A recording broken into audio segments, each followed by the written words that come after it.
Hi everybody and welcome to the ProBuilder How to Create the E1M1 level from Doom tutorial series. In this first video we're going to take a look at how you can set up the floor and a plan layout for the initial level building.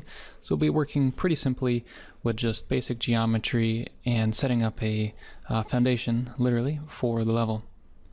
With these initial videos, I'm just going to, or the building videos that is, I'm going to, as you see here, just speed it up about 2x and narrate over top so that it's a little easier for me to build and also just simpler, makes more sense, and that way we can move on through these pretty quickly since there's a lot of building to be done, obviously.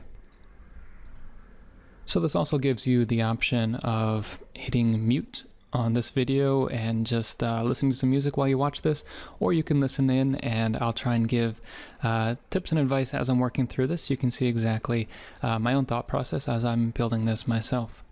Just a bit of a disclaimer on that. Obviously I'm not the world's greatest level builder or anything, but do pretty well here, so I think this should work out as a good tutorial, especially for people first interested or first taking a look at ProBuilder and Prototype and wondering how it might help their own level workflow. As you can see here also, I'm including the entire process. Pretty much I've cut out any major errors and slowdowns, but you'll get to see the things that I mess up on and the different processes that I go through while creating this level and all the parts within it. The first thing to, I guess, take a look at is that, as you can see beneath the geometry I'm creating, I've just added a simple plane object with the level or the level map that I found, just a plan view. And this is extremely helpful when you're building out the floor as well as other parts of the level. Gives you a very obvious, simple reference to build from. In this case, I just Googled around and found a level map for the E1M1 map here. It's important while you're doing this also to remember that perfection is not important, especially when you're just rebuilding a map like this, or even if it's something you're creating from scratch. Just build it out in a rough shape, just like with painting or anything else. Broad brush strokes to start with. I'm working on a full 1 meter grid right here, and I'm not worrying too much about lining things up right with the lines or getting them perfectly fine-tuned. That's all something that can happen later on in the level. The idea, especially with the foundation here, is just to get the basics or the base of the level out. No pun really intended there, but a solid foundation is the foundation. So we're just building that up here and not worrying too much about, again, hitting those lines exactly. There's going to be a little bit of creative freedom in here. That's a good thing. Just a reminder, while you're building items like this, don't be afraid to add those non-quad bits of geometry. Connect the edges, use that feature, and move things around as you need to. Where possible, try and keep items, to as few verts as you can, of course. But definitely don't be afraid. ProBuilder will automatically triangulate as it needs to in order to keep things proper. So go ahead and connect those edges. You can see I'm using it more and more here. It's extremely handy when you need to add more detailed geometry than simple quads will allow.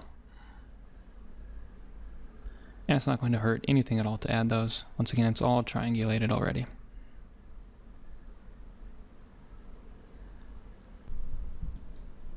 Now adding in some stair type objects. Just always remember you got that awesome procedural object or procedural type object generator. You can create stairs and cylinders, pipes, all sorts of cool things through that. Don't always have to just use the cube.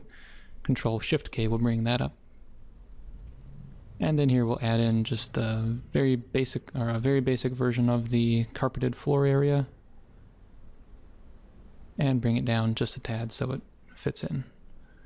Setting the ProGrids level to 0.5 there for that part. Moving over to the courtyard and going back to a full 1 meter grid. Always trying to keep it as simple as possible. And here you can see that I kind of tried one method going all the way across and then decided to turn that around and instead go with more of a radial type method going around the slime pit in the center. And this definitely works out better than the previous idea. A lot of times you'll find this sort of way will work quite well, but always, it's good to just mess around when you're putting these things together and don't worry about just quickly extruding and pulling and moving geometry and see what works. It's very easy to go back and change things, and you might discover some new techniques that work well for you while you're doing that. When you're pulling areas together like this, make sure and delete those extra interior faces and weld all the verts together just to be sure. Good use of the cutting the edge here. Can add a little bit of extra geometry and then extrude the new face to fit that perfectly.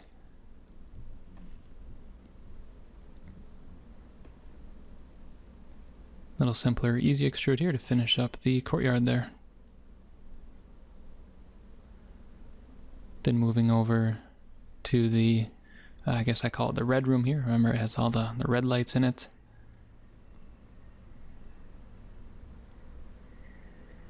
And you might notice at this point that I'm leaving a hole in an area where the door would be.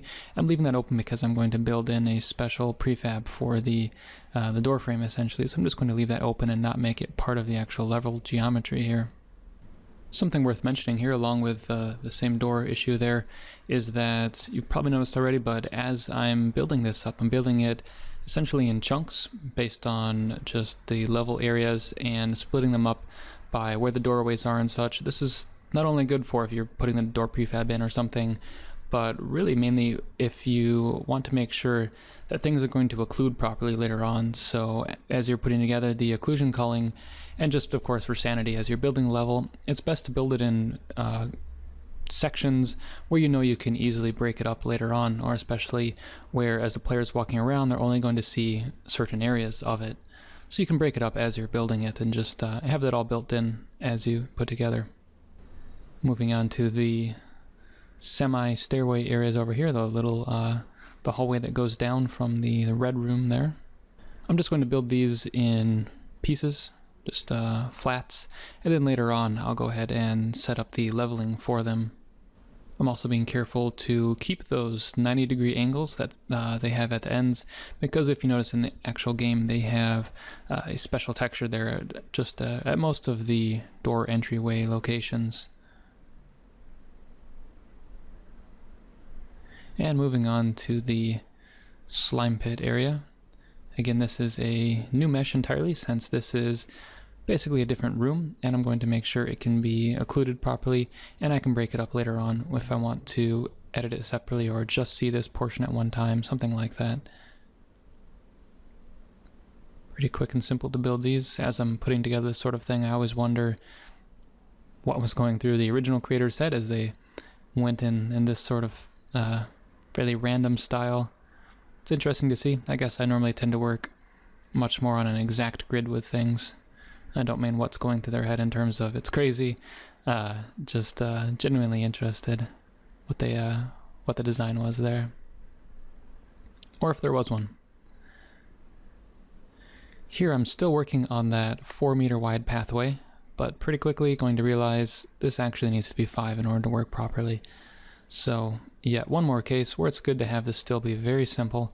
I can edit this, and later I can go back and edit the red room and other areas where I had the 4 wide doorway and change it back to 5, just to make sure everything always matches and is always the same.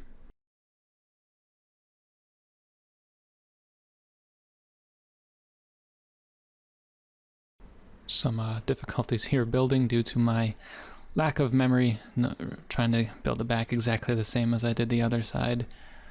Would definitely be good to have the or a symmetry type modifier or something to add on this, kind of like in 3D Max, where you can make an exact copy from one side to the other.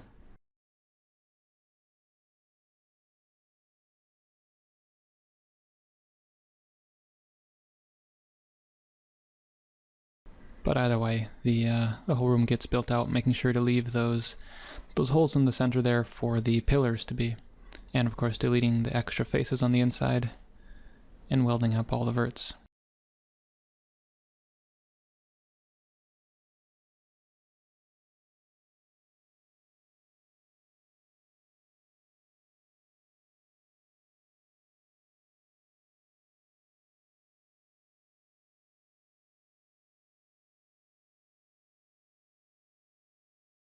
And then building up the final room over here.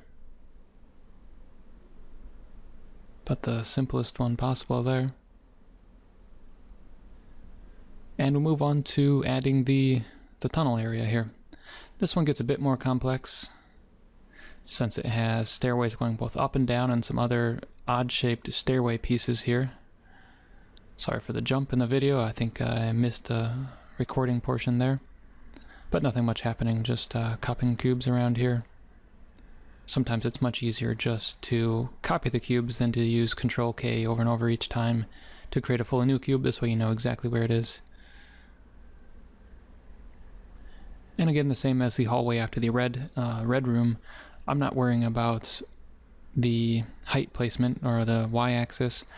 I'm just setting things up on the X and Z using that handy Connect Edges tool to make that work there. And then building in the final stairway area here, or the platform at the top.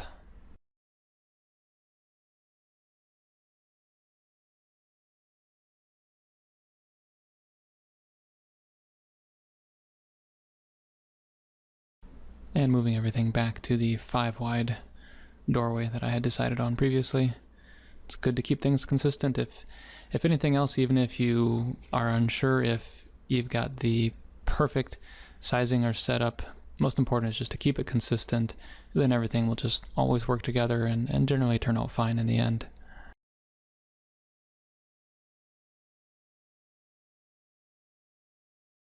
In a case of a simple stairway like this, it may even have been simpler just to build it from scratch, but might as well use the tool if it's there. And this way I know exactly the height and such that's set without having to finesse that too much.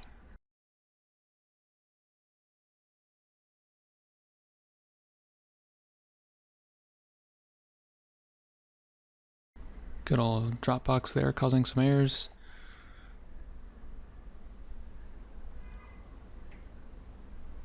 Just building in the tower area where there's the I always call them snarful creatures for whatever reason, sitting up the ones that throw the giant orange flame balls at you, which have become practically zero threat once you add in the ability to strafe to doom, if you've gone back into the configuration and set that up.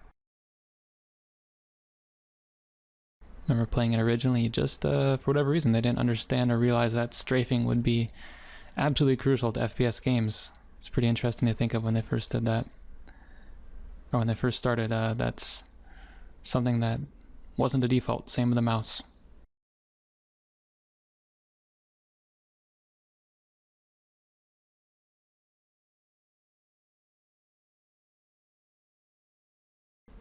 Adding in just a stand-in elevator here. Hopefully it's not a spoiler for anybody. If you hadn't played the game that far, well, first level, hopefully you did. And if you haven't, you should definitely go check it out on, I think you can just download it directly, legally, from abandonia.com. Lots of awesome old school games up there that are now in the, or shareware games. But anyway, this is the secret area up here that only is you're only able to get to after you enter the final room, and you come back out, and the large tower elevator is down, and then if you run all the way back to the front of the slime pit area and then really quickly run across back in, this elevator is open for you to get up to this little area here, which I'll raise up in just a second. Building in the actual slime pit areas now. Pretty quick and simple, just aligning them to what's already there. And later on we'll turn this into the actual slime stuff, put in a trigger and such so it damages the player.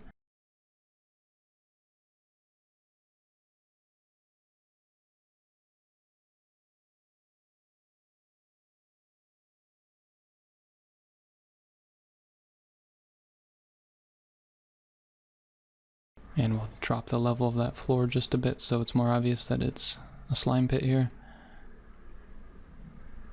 Or something other than regular floor anyway.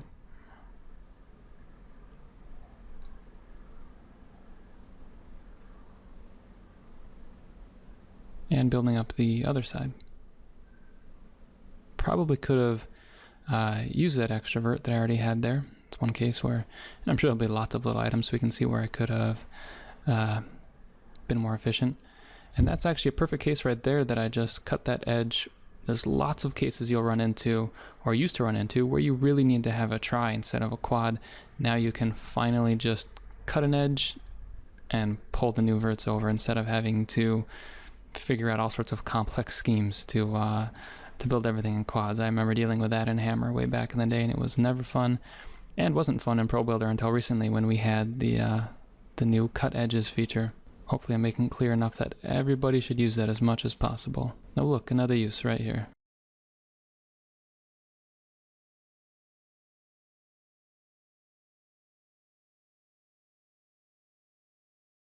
And yet another. Just to push that thought home a little more, you're not creating bad geometry by doing this. There's always the thought, and it's a good one, that if you're creating n-gons, essentially more than 4 sides to a polygon, then you're going to have trouble. But since it's automatically triangulated in the background for you, no worries. It's not improper geometry. Moving on here, looks like we're now moving into the leveling phase. So I'm starting to push things up and down so we have an actual level that's not just flat. Set up the stairs here to match a bit more. And we'll start moving things into position once I figure out where it is that it goes. Again, just another reason to keep it simple when you're starting and add on the detail later, so you don't have to have real trouble trying to figure this stuff out with a complex level.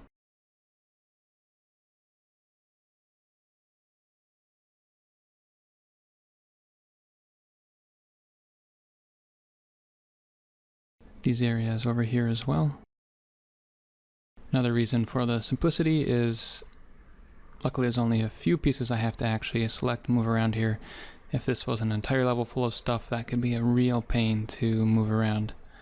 But we're just getting the base in, very simple. And resetting these so I can just move them down instead of having the faces in different position. Doing this mainly so that they're not off the 1 meter grid. I can have them right on the full grid size. And we'll move that tunnel up now to where it's actually going to be in the game, or a good guess anyway. We'll figure that out later as we add in the actual walls and such. And this area does require a 0.25 grid to move that up just a tad as it is in the real game.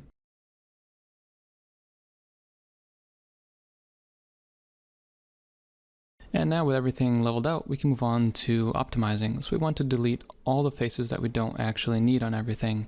You could leave the extra faces and turn them into no draw if you wanted to, but it kind of gets in the way to me. It adds a lot of extra complexity. So I generally don't. Now that we have the delete faces feature, I just go ahead and use that. So the best way to delete these faces is to select anyone, usually on the top, and then hit Alt-G is what I'm using to select everything in a plane. Control-Shift-I to select the inverse, and hit backspace to delete.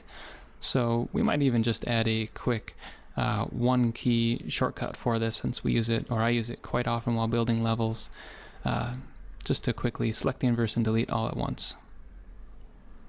Here I'm adding in a fairly large amount of extra detail, maybe more than I should have, but I just wanted to make sure and cut out the extra chunks where the pillars are going to be in this first room. So that way when I have the pillars in there, there's no extra faces in the background that are being occluded, wasting my texture space and possibly causing nasty light mapping texture leaks and such. And I can just extrude that out where the carpet will come in, and then I need to go around and delete all the extra faces created by that extrusion. If I weren't lazy, I probably could have also just extruded by edge and not have to go around and delete those extra faces. Might have created more work for myself this way. Always good to remember there's more than one way to do everything.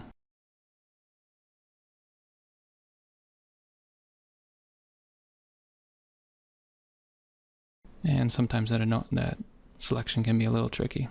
So that's all cut out. Same thing, select the top, select the inverse, delete.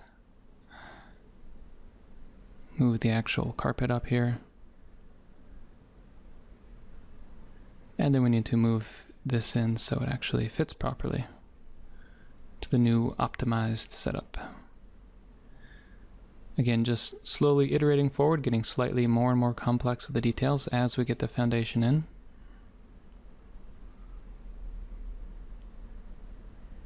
And here you're probably noticing I've accidentally left a chunk of that face underneath where the pillar will be. I'll have to go in and fix that up later. Select the top, inverse, delete.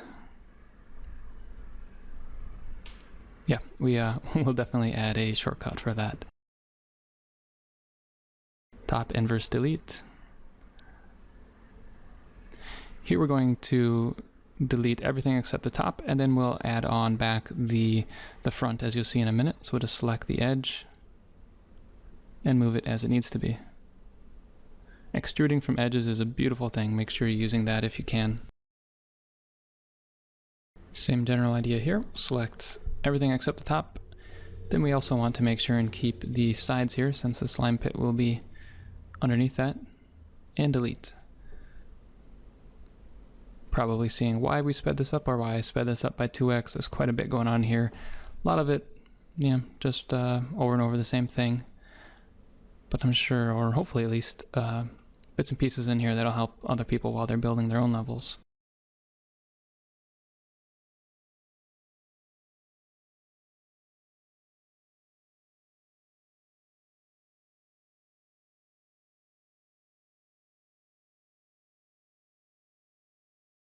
Make sure we don't delete the inside of the slime pit here, and delete all those extras. Almost finished, just a couple extra areas here left to go.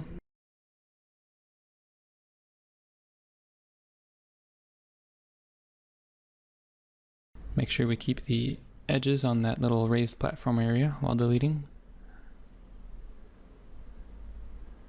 And pretty basic for the tunnel up here.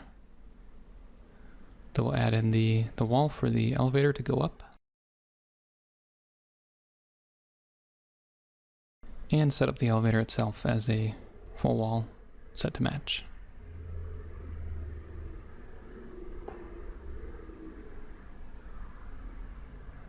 Deleting the extras there.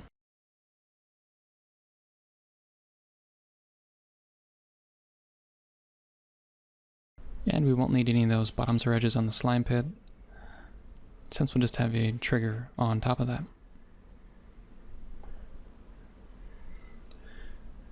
Now we're moving back to an earlier part of the level where I actually realized I've forgotten to add in the holes for the pillars that are in this next to the first area of the map.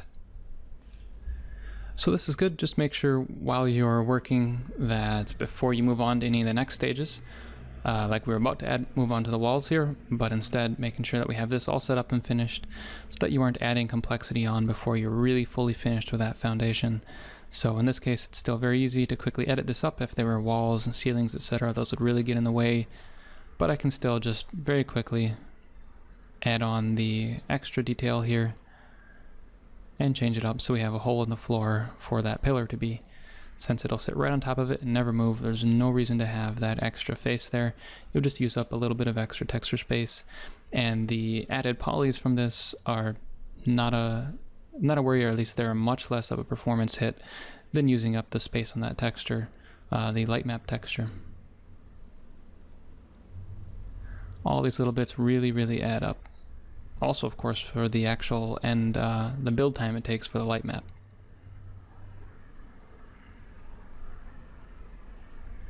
Here's a spot where that symmetry would be nice, as I can't seem to remember how I did it exactly on the other side.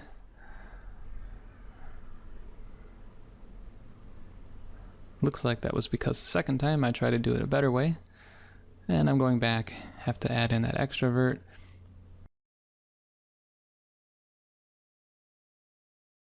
But I'll jump back in here and collapse it into the other so that I'm not wasting any verts there. Simple and done. So optimized, built, and leveled. So thanks for watching the first video, the building of the floors in the E1M1 level of Doom, and we'll see you in the next tutorial where we set up the walls, then move on towards ceilings and so forth.